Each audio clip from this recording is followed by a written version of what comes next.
right, so let's get into talking about the polarity of these molecules. We've learned how to draw the Lewis structures, right? We've gone through and we talked about how to determine the molecular shape of the molecules. And now it's time to talk about the polarity of the molecules. Polarity all deals with how equal is the sharing of electrons. Remember, these are covalent bonds, right? Covalent bonds means sharing electrons. So, bond polarity deals with how equally they're shared. Because really, sharing doesn't have to be an equal process. You can imagine that if you were a little 5-year-old kid and you're sitting in your kindergarten class with another 5-year-old kid sitting at the same table as you, and the teacher comes up and asks you to share your crayons with each other as you color in this page. And how often would it be that one of the two of you would probably grab those crayons and start not really sharing very well with the other, right? They'd start pulling the whole tray of them or the whole box of them their way instead of really leaving them in the middle of the table. So sharing doesn't always mean shared equally. The atom that's more electronegative is going to pull those electrons closer to itself. And then the bond, we say, is polar, because now you're going to have part of the bond where more electrons are, because the electrons that are being shared are a little closer to one atom, and that side then becomes a little bit more negative, and then the other atom, which is having electrons pulled away from it, is becoming a little bit more positive. So let's take water as our example of this. Okay, we know water is a bent molecule. It looks something like this. If we were to look up oxygen and hydrogen on the periodic table, oxygen is way, way, way, way on the right side of the periodic table, and H is way on the left side of the periodic table. And we know electronegativity increases as you get closer and closer to fluorine, right? The closer and closer you get up to that upper right-hand corner on the periodic table, the greater the electronegativity is. So oxygen has a way greater electronegativity than H, which means it likes to attract electrons while in a bond. So these electrons that are right here and right here that are being shared are not being shared equally. And so what we're going to learn how to do is we're going to learn how to show that when we draw a Lewis structure like this, we want to be able to indicate where are those shared electrons being drawn to, right? Are they just equally being shared, in which case we would do nothing? Or is one of the atoms, in this case the oxygen, pulling on those shared electrons a little bit more than the other? And since it is, we're going to show that partially by drawing in these arrows. So if I draw an arrow up on this side pointing towards the oxygen, these electrons are being shown to being pulled this way and being pulled up this way. That leaves the hydrogen with less of these electrons near it than it had before. And so it starts to become a little bit more positive. Remember, if you don't have electrons, electrons are negative. If you don't have negatives, then you are positive. So there's a little bit more positive down here near the hydrogen. And now the oxygen starts to become a little bit more negative. So we're going to show that by showing that this oxygen here becomes partially negative. Now this symbol right here, that symbol is a lowercase delta sign. It kind of looks, to me anyways, it looks like an S, but the bottom of the S here is kind of curled back on itself, right? So this symbol here, this little delta symbol, means partially negative. And then these H's down here, these hydrogens, are now becoming partially positive. And so we can show that by putting these little delta positives next to those. And so what we've done is we've shown that this molecule has two polar bonds in it, right? This oxygen is pulling on these shared electrons here a little bit more than the H is. And therefore, this oxygen here is becoming a little bit more negative than the H's are.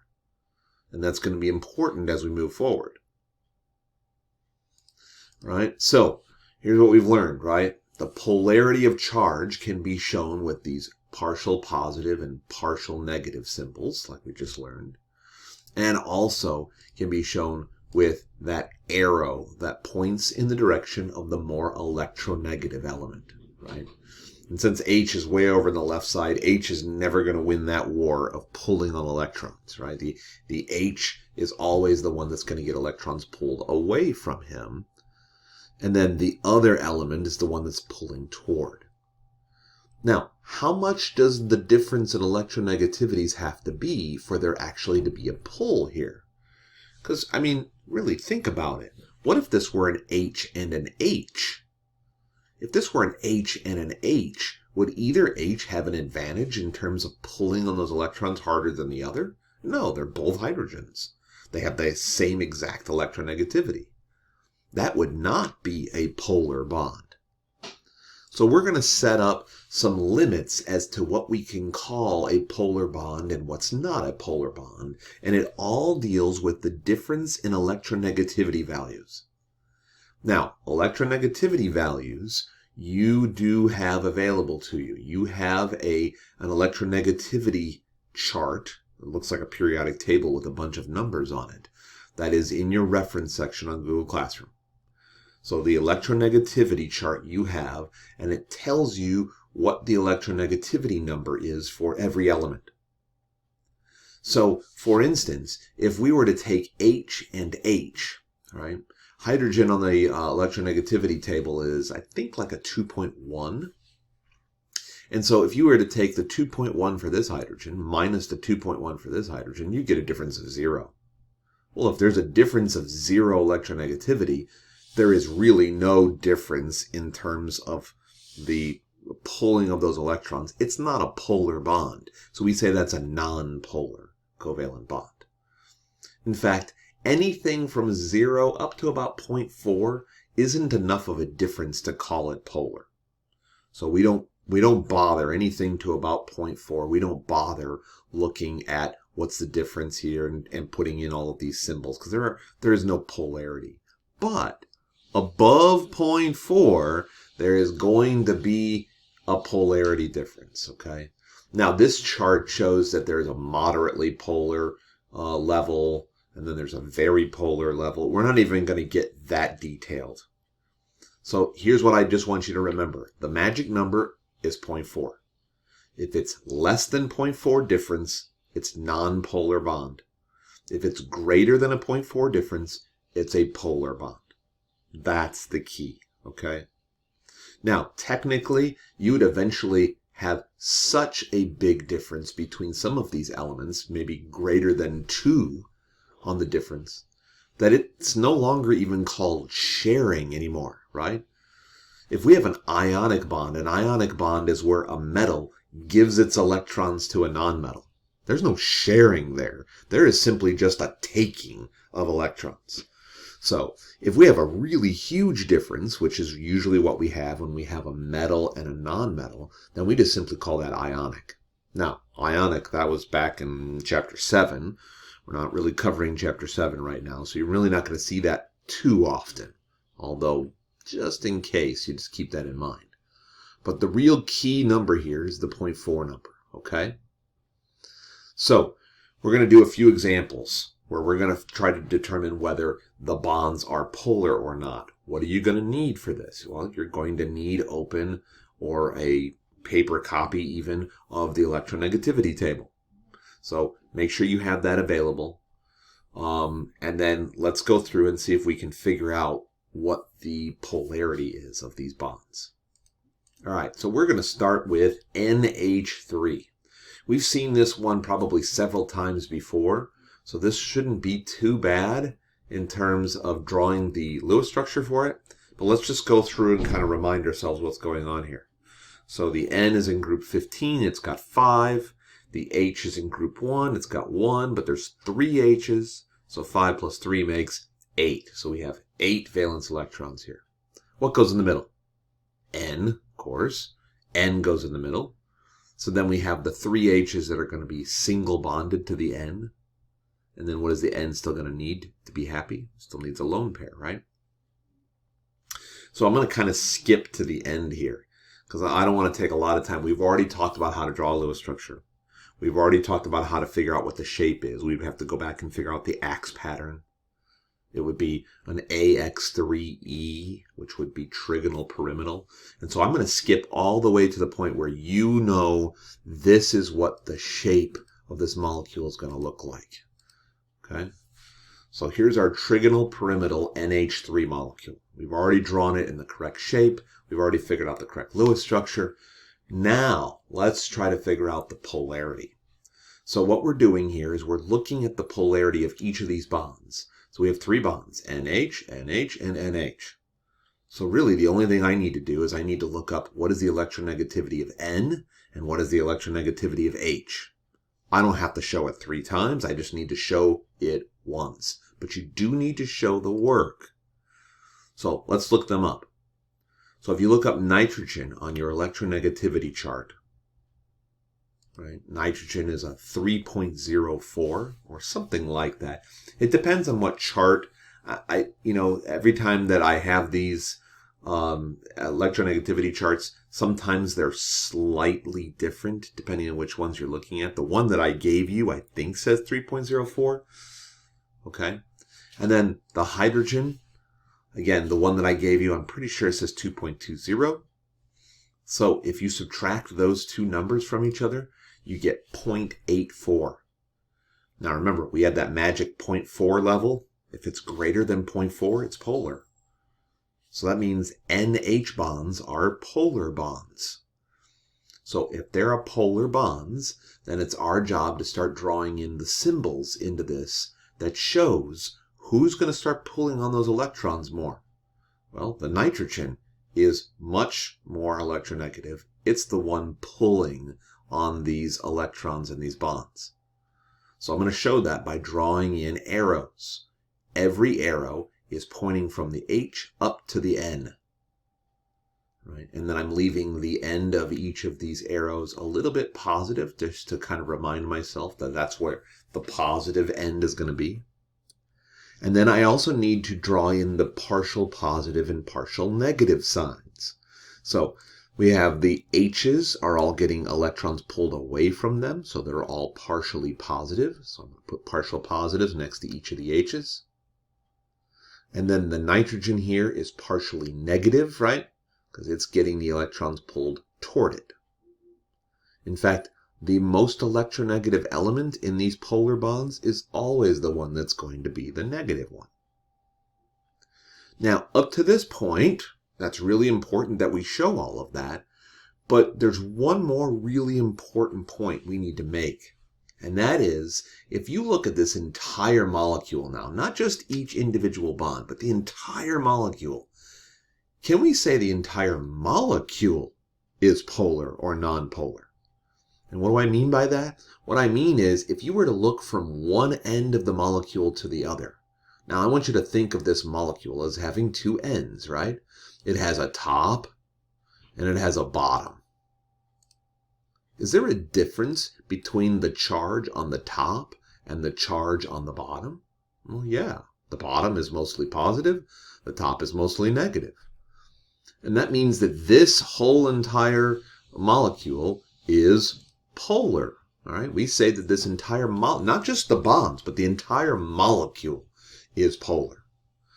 And really, that's our key takeaway from all of this. We put all of those symbols in for each of the individual bonds because we want to be able to look at the entire molecule and determine, is it polar or nonpolar? Okay? All right, so that was our first example of how to do this.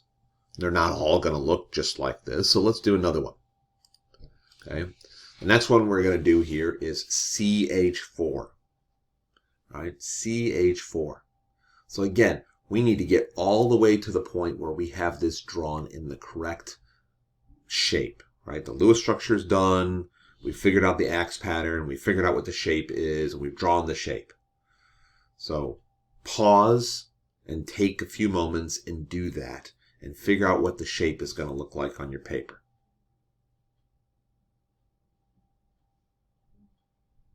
Okay, we've gone and figured out what the shape is going to look like. Let's just kind of put this up here. We know the C is going to be in the middle. All of the H's are going to be single bonded. And we get a tetrahedral shape.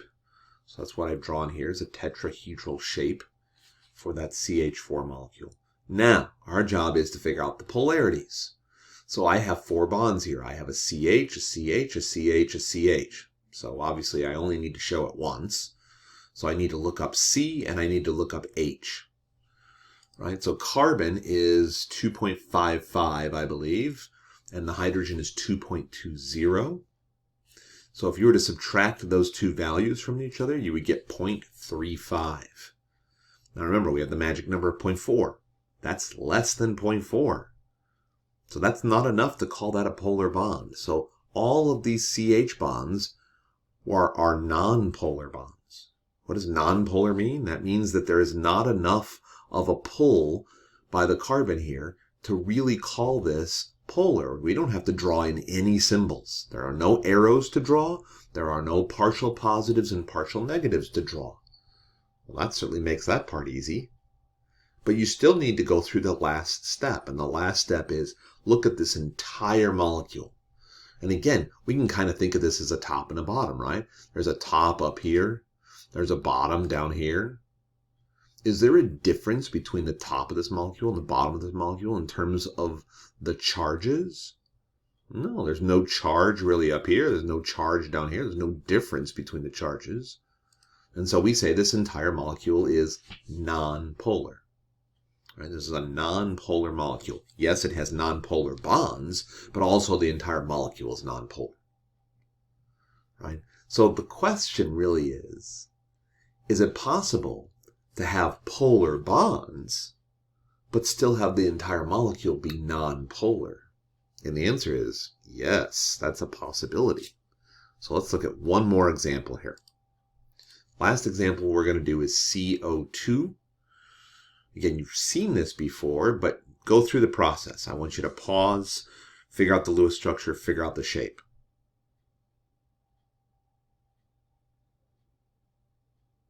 Okay, you've got that figured out, right? You've done the work on this. What goes in the middle? Obviously the carbon. Carbon goes in the middle. One of the things that you should have figured out when you've done this, or maybe you remember it from earlier times we've done this example, is that both of the oxygens are going to end up being double bonded to the carbon. It's the only way that you make this work. So they're both double bonded. That makes this linear. And that makes those lone pairs need to be at angles on the ends, right? That's why we get that linear shape straight across, and then everything gets spread out on the ends. So here is our linear molecule. Now we have two sets of bonds. We have CO and CO. So we just need to look up C and O and look at the difference between those, okay? So electronegativities, O is 3.44. The C, if you look up carbon, is 2.55. What's the difference between those two? 0.89. Right? And 0.89 is well above the 0.4 threshold. Therefore, we know that these are polar bonds. Now, which of these atoms is pulling more, the O or the C? Well, the O is. How do I know? Because it's the bigger number. So the more electronegative element is the one that's pulling on the electrons. So the arrow always points toward that atom. So I'm going to have an arrow here pointing to this oxygen. I'm going to have an arrow here pointing to this oxygen. That makes the carbon in the middle something that's getting all of its electrons pulled away from it. So it's becoming partially positive. And the oxygens on the ends are becoming partially negative. All right, here's our last step, right? Last step, look at the entire molecule. Look from one end to the other. Now, the way this is drawn, the ends of the molecule would be on the left side and the right side, right? What's the difference in charge from the left side to the right side? Well, it's negative on the left side. It's negative on the right side. Is there a difference? No, there's no difference. And if there is no difference in the charges from one end of the molecule to the other, guess what? This entire molecule is considered to be nonpolar. And that's where the tricky ones come. Right? It's possible that the bonds could be polar. Those oxygens are definitely pulling a lot more than the carbon is. They're becoming partially negative. But since the molecule is set up this way, it has two ends to it, a negative end and a negative end. There's no difference between them. Now, what if we had screwed something up along the way? And let me show you how important all of this that we've been learning has been.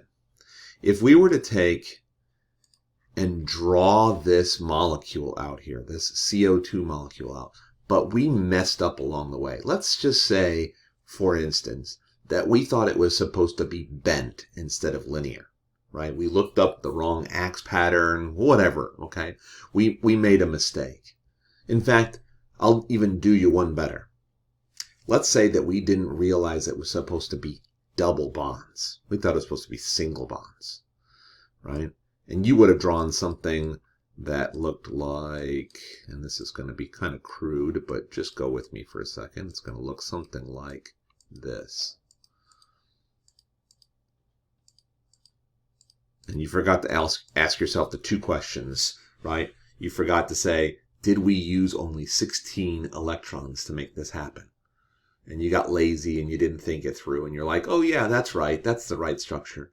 And then you looked up the axe pattern for this and it tells you it's supposed to be bent.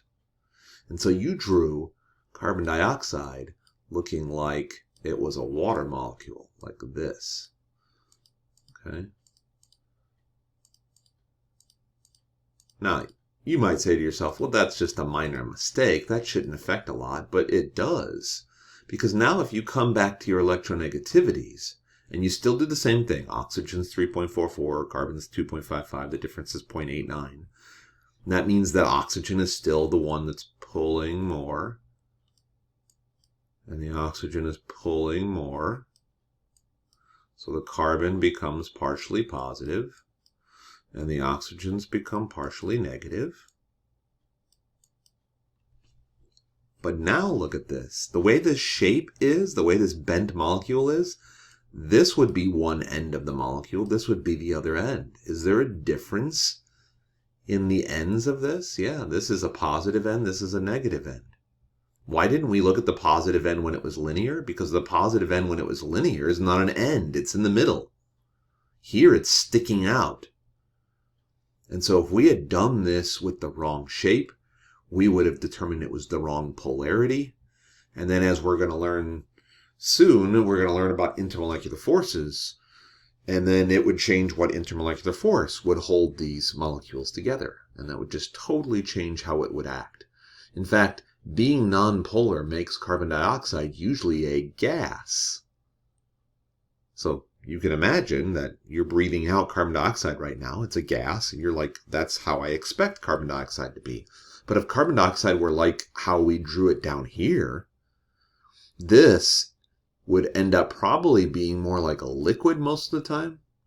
If you're trying to breathe out a liquid right now, that wouldn't be so good for your life.